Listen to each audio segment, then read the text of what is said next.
Bayram namazı müstəhəb namazlardandır. 2 rükətdən ibarətdir. Cemaatla qılınması daha fəzilətlidir. Amma tək də qılmaq olar. Birinci niyyətlə başlanılır.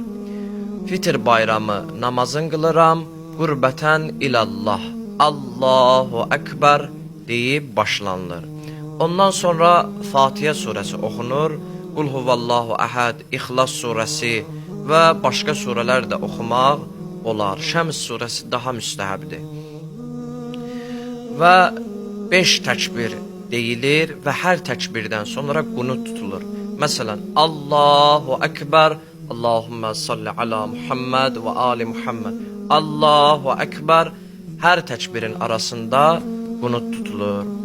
Və 5-ci Allahu Ekberi deyəndən sonra rükuya gedilir, səcdələr edilir və 2-ci rükətə qalxılır.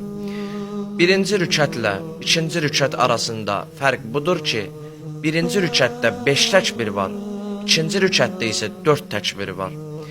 Və 2-ci rükətdə növbəti Allahu Ekberdən sonra rükuya gedilir və rükudan sonra səcdələr edilir, təşəhhüd deyilir, salam da deyilir, namaz tamamlanır. Bayramınız mübarək olsun, Allah dualarınızı qəbul etsin.